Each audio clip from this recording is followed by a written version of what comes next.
오늘 원래 일정이 다른 페이퍼가 돼 있을 텐데 하시기로 했던 분이 아마 안 되시는 것 같아서 제가 다음 주 거로 미리 준비를 했고요. 오늘은 가우시안 3D 가우시안 스플래팅 기법을 사용해서 BV 세그멘테이션을 하는 페이퍼에 대한 내용입니다. 그래서 이제 너무 초반에 다른 기법들하고의 비교가 대략적으로 나와 있어가지고 먼저 간단히 복습하는 시간으로 생각을 하고 보면 저희가 이제 초반에 봤던 LSS 같은 기법들이 대표적으로 뎁스 추정을 기반으로 하는 BV 생성 기법이라고 할 수 있습니다. 그래서 이런 기법은 가장 초반에 연구가 됐던 기법이고 저희가 잘 알다시피 그 뎁스 추정 성능에 굉장히 의존을 많이 한다는 특징이 있었습니다. 특히 그리고 오클루전이 심한 경우에는 제대로 추정을 하지 못하는 문제도 있었고요. 그래서 그 후로 이제 가장 많이 봤던 게 이 프로젝션 베이스 페이퍼들 같은데 얘는 이제 반대로 그 3D 그리드 포인트를 이제 가지고 있는 이미지의 투영에서 그 특징들을 수집하는 방법이었습니다. 얘는 덱스 추정이 필요 없다는 장점은 있지만 그 동일한 그 레이에 대한 정보를 다 동일하게 사용하기 때문에 이 모든 그리드가 레이 선상에 있는 모든 그리드가 동일한 특징을 받는다라는 단점이 있습니다. 그래서 실제로 이제 세그멘테이션 맵 같은 걸 만들어 봤을 때 굉장히 좀 거친, 그러니까 해상도가 좋지 않은 정보를 준다라고 얘기를 하고 있습니다. 그래요? 지금은 그냥 보이시죠? 그럼 이대로 할게요. 슬라이드 쇼가 잘 안 되는 것 같아서. 지금 보이시나요? 아, 네. 그래서 이제 그 다음으로 조금 봤던 게 트랜스포머를 사용한 어텐션 베이스드 기법들이었는데 주로 이제 크로스 어텐션을 사용해서 멀티뷰 특징들을 통합하는 방식으로 진행이 됐고 단점이라고 하면은 이제 당연한 얘기지만 트랜스포머 자체가 굉장히 연산이 무겁기 때문에 조금 연산 비용이 많이 발생한다라는 단점이 있었습니다. 그래서 저번에 포인트 BV 같은 게 그런 문제를 좀 해결하고자 했던 논문들이었는데 그 역시도 이제 어느 정도 정보 손실을 감안할 수밖에 없다라고 주장하고 있습니다. 그래서 이 페이퍼에서는 가우시안 스플래팅 기반의 3D 렌더링 방식을 사용해서 이 BV 맵을 만들고자 하고 이제 그걸 위해서 3D 가우시안 집합이라는 데이터를 만들어서 사용하게 되는데 여기에는 가우시안 디스트리뷰션의 중심이나 크기, 뭐 회전 정도 그런 것들이 들어가 있습니다. 또 이제 가우시안 스플래팅이 오프라인 최적화를 주로 사용하는 좀 굉장히 무거운 기법이라고 하는데 이 페이퍼에서는 이러한 좀 무거운 작업 없이 최대한 가볍게 실시간으로 이걸 처리할 수 있게 바꿨다라고 얘기하고 있습니다.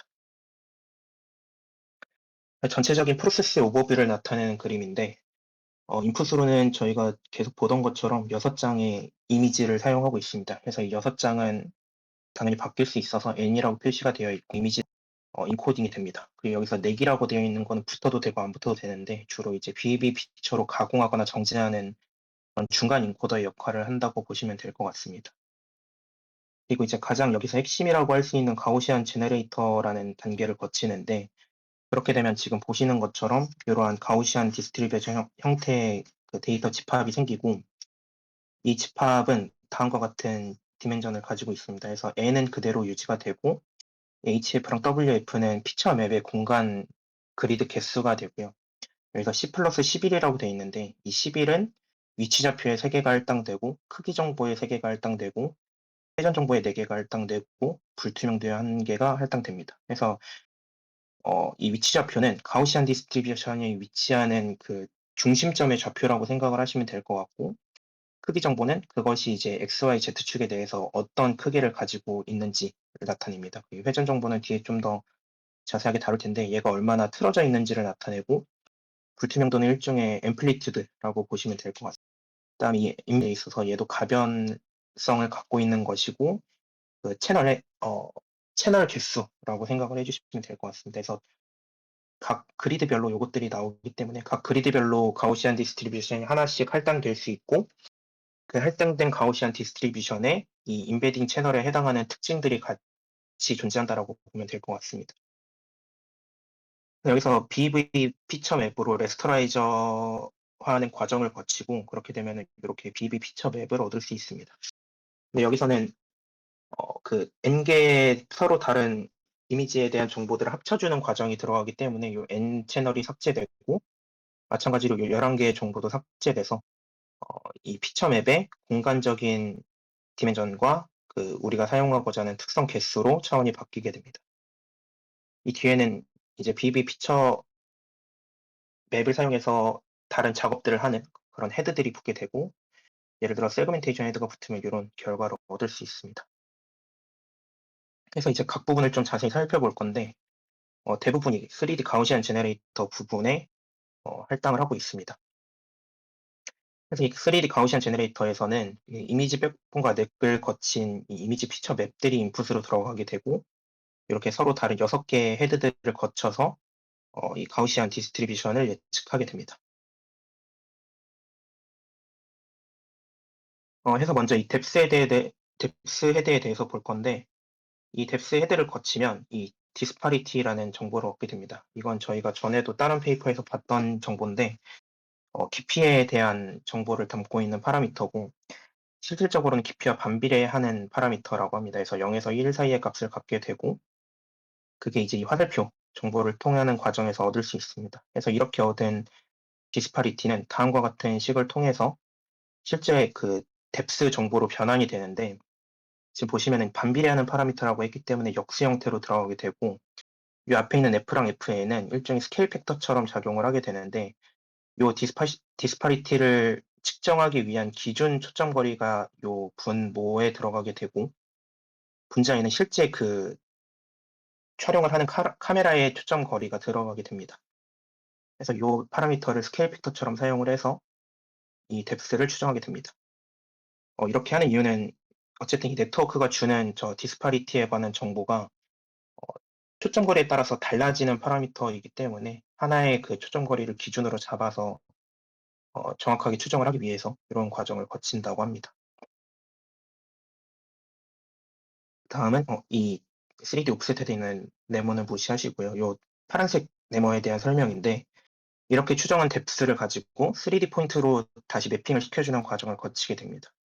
그 과정은 이렇게 표현이 되고 요 U랑 V는 각각 그 피처 맵에서의 X 좌표랑 V, Y라고 생각을 하시면 될 것 같고 이 앞에 곱해지는 이 매트릭스를 이용해서 변환을 하게 되는데 얘는 카메라 인트린직을 사용해서 이런 식으로 변환을 수행해 줄 수 있다라고 합니다.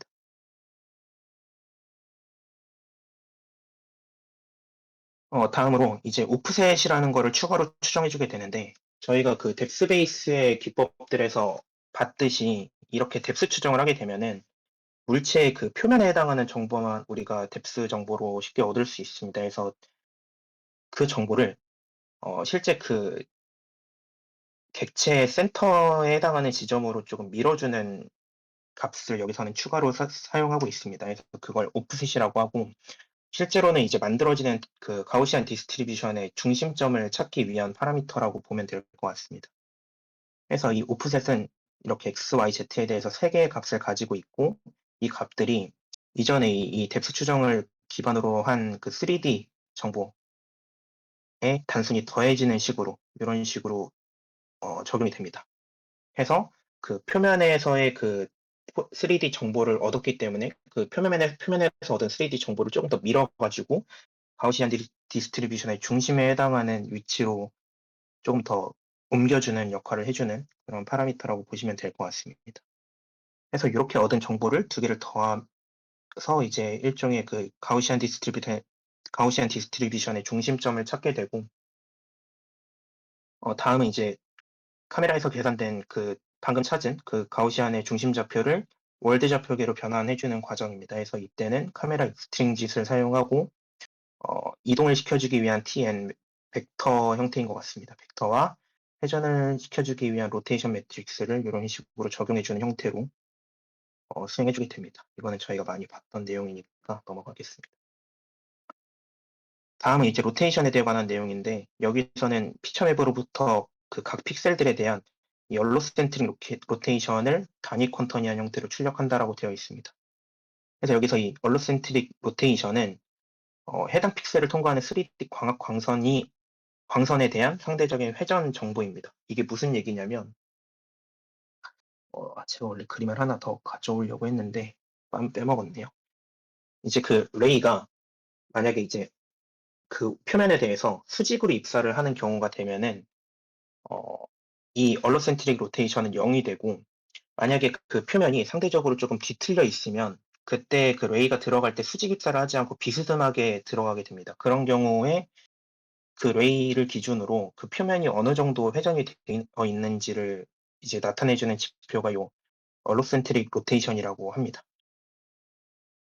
그래서 우리가 에고로부터 출발해서 그 표면까지 도달하는 광선에 대한 정보는 쉽게 얻을 수 있기 때문에, 직선으로 가기 때문에 쉽게 얻을 수 있어서 그걸 기준으로 표면이 얼마나 회전이 있는지를 나타내주는 그런 정보를 계산해주는 헤드라고 보시면 될 것 같습니다. 다음은 이제 그렇게 얻은 얼로센트릭 로테이션을 우리가 실제 그 에고의 포지션에 대한 회전 정보로 바꿔주는 작업이 추가로 필요하다고 합니다. 그래서 이때도 카메라 인트린직 정보를 사용을 해서 이 변환을 수행해주고, 그걸 그대로 사용하는 건 아니고 그 카메라 인트린직으로부터 그걸 변환해주는 어떠한 이 QNI라는 요 정보를 유도해서 사용했다라고 합니다. 자세한 내용은 나와 있지는 않았고요. 그렇게 해서 이 QNI에 위에 위첨자가 2로 붙은 정보를 넣고, 얘를 다시 카메라 익스트린직을 사용해서 이전과 같이 월드 좌표계 정보로 변환해주는 과정을 한 번 더 거치게 됩니다. 얘도 이제 카메라 익스트린직을 사용해서 요 QRN이라는 거를 만든다고 하는데 내용이 나와 있지는 않았습니다. 다음으로는 이 세 개의 앞에서 설명해 드린 거는 그 카메라의 광학적 특성이나 카메라의 위치 등이 이제 주요 고려해야 되는 주요 요소로 들어가게 되는데, 얘는 그런 건 아니고 단순히 그 피처 맵에서의 그런 피처 값들을 또 다른 이제 필요로 하는 값들을 추출하는 과정이라서 굉장히 단순하게 이런 헤드들을 그냥 바로 계산을 할 수 있습니다. 쉽게 말해서 이제 앞에서 본 요 세 가지 정보들은 추정을 하고 나서 다시 그 월드 좌표계로 매핑하는, 그 피처 맵의 좌표계로 매핑하는 과정이 필요했는데, 지금 보는 이것들은 그런 과정이 필요 없다라고 볼 수 있습니다. 그래서 여기서 얻는 정보는 K레드에서는 그 아까 말씀드린 것 중에 그 가우시안 디스트리뷰션의 그 각 축에 대한 크기 정보를 뽑아내는 헤드이고, 오퍼시티 헤드는 불투명도를 뽑아내는 헤드고, 피처 헤드는 우리가 사용하고자 하는 그 BB 피처에 대한 것들을 뽑아내는 그런 헤드라고 보면 될 것 같습니다. 그래서 이것들을 이제 다 모아주는데, 모아줄 때는 단순히 콘케이트네이트를 시켜서 이 채널 차원으로 붙여주게 되고, 그렇게 하면 아까 봤던 이러한 가우시안 디스트리뷰션에 대한 이런 특성 맵을 얻을 수 있습니다. 다음은 이런 과정을 거치게 되는데, 이 3D 정보를 다시 평면으로 투영해주는 과정이라고 보시면 됩니다. 그래서 저 3D 정보는 실제 그 3D 위치를 고려해서 얻은 것이기 때문에 걔를 우리가 원하는 이제 BB 평면에 투영하는 과정을 거치게 됩니다. 그래서 가우시안 집합 G를 BB 피처맵 공간에 투영하는 과정이고, 얘는 엔드-투-엔드 트레이닝을 위해서 미분 가능하게 설계되어야 합니다. 이게 이제 가우시안 스플리팅 자체가 이 과정을 미분 가능하도록 잘 설계를 했기 때문에 요즘에 굉장히 많이 사용되고 있는 요인 중 하나라고 볼 수 있습니다. 그래서 이 가우시안 스플리팅은 일반적으로 그 이미지를 바탕으로 3D 에서의 색 공간 정보를 찾는 과정을 대부분 수행하기 때문에, 일반적으로 이때 색상 RGB 3개의 그 값을 추정하는 것처럼 사용을 많이 하는데, 여기서는 그 대신에 그 BV 피처에 해당하는 시계 채널을 추정하도록 사용하도록 그런 식으로 설계가 되어 있고요. 그 마지막에는 원근 투영 대신 직교 투영을 사용했다는 얘기는 이 오른쪽에 있는 게 원근 투영을 보여주는 건데, 이 원근 투영의 경우에는 이 한 점에서 이, 어, 이 디스트리뷰션을 봤을 때 이 평면에 어떻게 투영이 되느냐입니다. 그래서 지금 보시면 이 디스트리뷰션이 실제로 조금 이렇게 줄어들어서 이런 식으로 투영이 되게 되는데, BB 피처 같은 경우에는 우리가 위에서 본 뷰기는 하지만 그 위에 한 점에서 봤다고 생각을 하는 게 아니라 실제로 그 공간에 대한 단순히 Z축으로의 압축에 가까운 형태이기 때문에 그런 거를 GPT용이라고 하고 그런 과정을 거쳐서 레스터라이즈를 해줬다라고 하고 있습니다.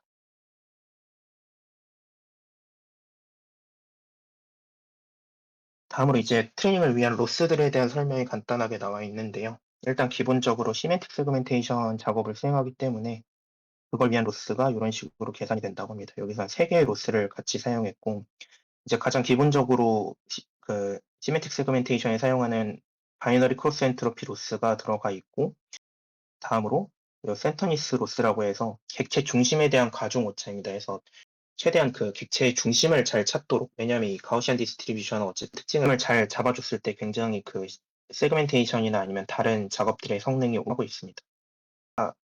보셨던 것처럼 각 픽셀이 객체 중심으로부터 어느 정도 떨어져 있는지를 추가 보조 오차로 넣어주는 텀이라고 생각을 해주시면 됩니다. 그래서 얘네는 각각 이런 식으로 앞에 람다를 곱해서 가중합 형태로 사용을 해주게 되고 추가로 이제 규제의 목적으로 사용해주는 로스가 2개 더 있습니다. 그래서 먼저 LDEPS라고 되어 있는 로스는 깊이 추정을 조금 더 정확하게 해주기 위해서 라이다 정보를 이용해서 깊이에 대한 보조 손실을 하나 만들어서 사용을 해줬고 또 얘 같은 경우에는 요 얼리라고 붙었는데 이 세그멘테이션 로스랑 거의 같은 형태를 사용을 하게 되지만 이제 BB 피처 맵이 아닌 레스트라이저 결과에서 헤드를 연결해서 사용했다라고 합니다. 얘는 무슨 얘기냐면 지금 저희가 아까 그 오버비 단계에서 봤을 때 이 레스터라이저를 거쳐가지고 이 피처 맵을 만들고 여기다가 헤드를 붙여서 최종 결과를 얻는데 그게 아니라 이렇게 제네레이트된 가우시안 집합에도 추가로 헤드를 붙여가지고 이런 똑같은 작업을 할 수 있게 하고 그 결과에 대한 비교를 추가적인 보조 손실로 사용했다라는 겁니다. 이렇게 하게 되면 약간 그 이전 피처 맵 자체, 그 가우시안 집합 자체를 만들 때 걔를 바로 그 BB 세그멘테이션 같은 거에 쓸 수 있을 정도로 조금 더 좋은 특성을 만들어줄 수 있는 그런 것을 위한 그 보조 손실이다라고 얘기하고 있습니다. 이제 예제를 볼 건데 데이터셋은 뉴진스 데이터셋을 썼고 6개의 멀티뷰 씬을 사용했다라고 합니다. 그래서 그리고 그 중에서 750개의 시퀀스를 트레이닝에 쓰고 150개의 시퀀스를 밸리데이션에 썼다라고 얘기하고 있고 어노테이션으로는 3D 바운딩 박스 정보랑 시멘틱 세그멘테이션이 적용된 H맵을 사용했다라고 합니다. 사용한 아키텍처는 백본은 먼저 에피시언트넷 B4를 주로 사용했고 넥은 이제 백본 뒤에 붙는 보조 인코더 같은 역할을 하게 되고 얘는 심플 BEV의 넥을 가져와서 사용했다고 합니다. BEV 백본으로는 LSS를 주로 사용했고 시멘틱 헤드로는 심플 BEV에서 사용한 시멘틱 헤드를 사용했습니다. 그리고 이제 추가로 가우시안 프레딕션 헤드라는 거는 이제 가우시안 그 피처에 바로 붙는 헤드를 얘기하고 얘는 라이트 CNN이라고 해서 2개 레이어 정도의 가벼운 CNN 네트워크를 사용했다라고 하고 있습니다. F폭은 최대 F폭은 100번 수행을 했고 옵티마이저는 아담 W 옵티마이저를 썼고 러닝에이터는 3 곱하기 10의 마이너스 4승을 기본으로 해서 스케줄링을 해서 사용했습니다. 그리고 로스 밸런싱은 아까 그 로스 앞에 붙어있는 렌다들을 결정하는 파라미터들인데 얘는 그 불확실성을 일종의 지표처럼 사용해서 자동으로 웨이팅을 주는 기법을 사용했다라고 되어 있습니다. 그리고 그 비입에 레스터라이저한 결과는 200 바이 200의 공간 해상도를 가지고 있고 각 픽셀 간의 간격은 0.5m 간격입니다. 그래서 200 바이 200이 100m 바이 100m의 공간 크기를 가진다라고 보시면 될 것 같습니다. 얘는 이제 다른 소타 모델들과의 비교인데 늘 그렇듯이 당연히 그 논문에서 제안하는 게 가장 좋다라고 얘기를 하고 있고요. 얘는 이제 베이클 세그멘테이션에 대한 결과고 측정은 그 밸리데이션 데이터의 IOU 값을 가지고 측정했다라고 합니다. 다음은 페데스트리안 세그멘테이션 결과랑 레인 세그멘테이션 결과인데 여기서도 드라이버블 에이리어만 PETR이라는 기법에 매트릭스 VT에 조금 밀리고 이 두 기법의 기법이 가장 좋다라고 얘기하고 있습니다. 이건 베이클 세그멘테이션 결과인데 보시면 꽤 잘 되는 것 같습니다. 다음은 레인이랑 드라이브 오브 레이디어에 대한 세그멘테이션 결과입니다. 이 마지막에 있는 거는 BV 피처에 PCA를 적용해서 도시한 것이라고 하네요. 그러니까 여기서도 꽤 피처들이 의미 있게 잘 뽑혔다라는 것을 보여주기 위해서 추가한 그림인 것 같습니다. 다음은 이제 보조 손실들에 대한 평가 결과인데 이 뎁스 서프레션 뎁스에 대한 그 보조 손실과 아까 그 말씀드렸던 가우시안 집합에서 바로 헤드를 붙여서 추가한 로스에 대한 것, 그리고 이제 다른 추가적인 것들에 대해서 비교를 한 건데 당연히 이제 다 쓴 게 가장 좋다라는 걸 보여주고 있고, 특히나 이 그 가우시안 집합에 바로 헤드를 붙여서 사용한 로스를 적용하기 전후의 결과가 가장 드라마틱하게 차이가 나서 이렇게 보여주고 있는 것 같은데, 확실히 조금 더 잘 피처들이 뽑히는 거를 볼 수 있는 것 같습니다. 여기까지가 논문에서 나온 내용이고요. 발표는 여기까지 하고 질문 주시면 답변 드리도록 하겠습니다.